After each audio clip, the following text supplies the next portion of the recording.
as we age, the risk of developing compression fractures in your spine becomes more prevalent because our bones tend to weaken and we can develop osteoporosis. So in today's video, we're going to show you keys on things you can do to avoid compression fractures, particularly as you get older, because that's where the majority occur. I'm Brad. I'm Mike, and behind the scenes we have Bob, and together we are the most famous physical therapy team on the internet. In our opinion, of course, Mike. And if you are new and like this video, make sure to subscribe and join the Bob and Brad community. So we have a community. I guess. Good There are deal. subscribers. So compression fractures, to get this explanation, we're actually going to go back a little in time here and bring Bob into the picture.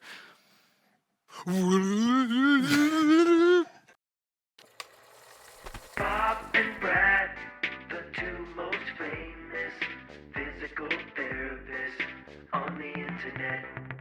The first thing, compression fracture. What causes most compression fractures, here's the spine. And this spine is now oriented just like Brad. It's facing this way. Right. Yep. And normally you have a little bit of a curve in, curve out, curve in. What am I doing here, Brad? Curve out, curve in, curve out. A little S. Right. The spine is not straight like a 2x4. It has a natural curve, and it's supposed to. What puts stress on the bones of the spine is when you're in this rounded out position here, that slumped position. Especially if you add weight. So if you lift things like this, if you pick stuff up like this, you're putting a lot of stress on the spine, and this is what can happen if you have osteoporosis or weakened bones, osteopenia. So here's 3 vertebrae.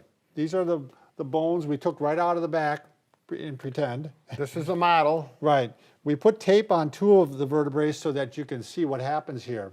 So when you bend forward, and if you have a healthy vertebrae, they're just going to rock like this, and they got the discs in between, and it's going to be fine.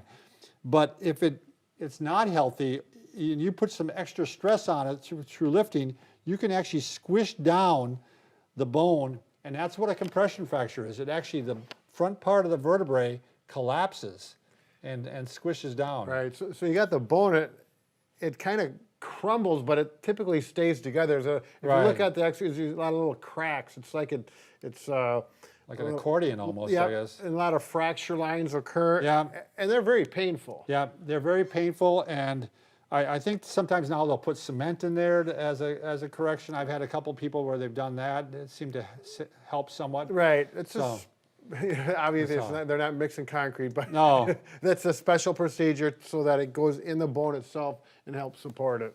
All right, so you could see Bob and I did a real nice job with our models on what a compression fracture is in the spine. So now we're going to go through 4 different movements that really increase the risk of a compression fracture. And then we're going to also talk a little bit about how osteoporosis plays a significant factor on it as well. So the first thing you want to do is avoid too much full flexion. So flexion of the spine is bending and rounding forward. So if you're bending down to your feet like this, rounding my spine, if you're young and have a good spine, this probably isn't going to do much. If you have osteoporosis, you're going to develop a compression fracture over time because you're putting a lot of stress on the spine there. That's right. And a compression fracture in the spine, we've worked with many compression fractures. Yes. They're not very fun at all, very painful, and really limiting and debilitating as far as movement. Now, if you are active and you maybe have osteoporosis as well, you want to avoid things like full flexion again in the sit-up position,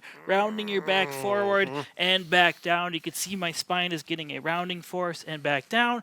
And you also want to avoid any of this with twisting. Some people like to do their twisting crunches with the rounded back like this. If you're young and agile and fine, you can do it. As you age, you could develop a compression fracture.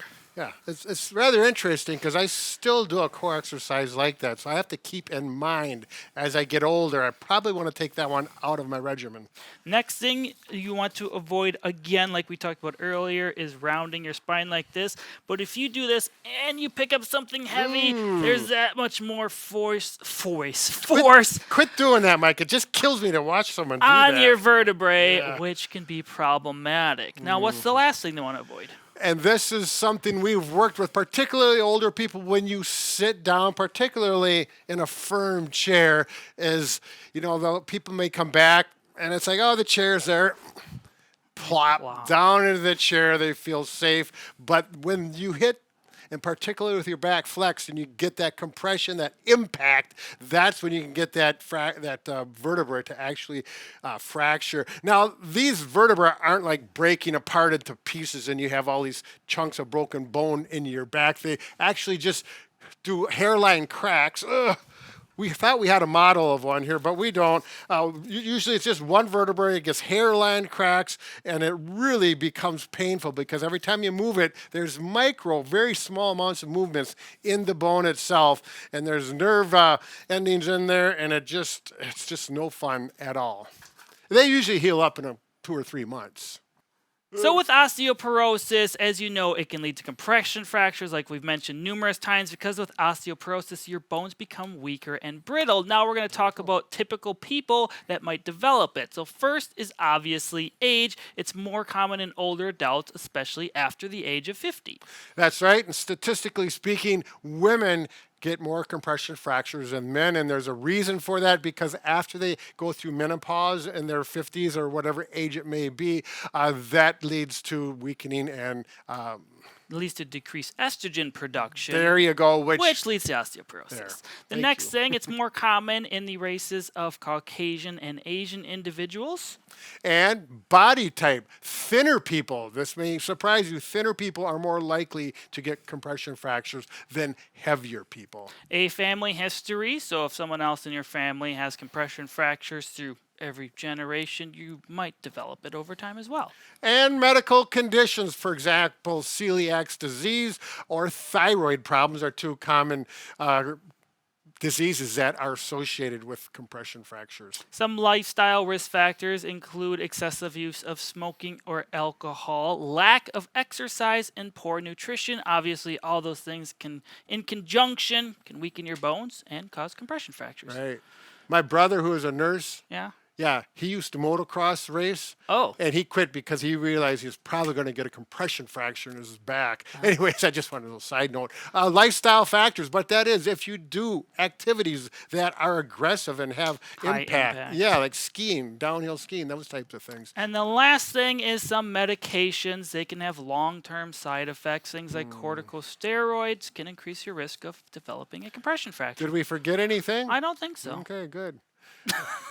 So, yeah, very good. This is certainly something that you want to stay away from. If you have the risk factors and you're more likely to get compression fractures from the list that we talked about, make sure your body mechanics, the 4 things, go back and review that, because that can really make a difference on avoiding such a thing. I would like to mention that if you are fearful of this, you can get a osteoporosis bone density scan. Typically, if you're in Medicare, they will cover that, because my mother just had one. Her bones are good.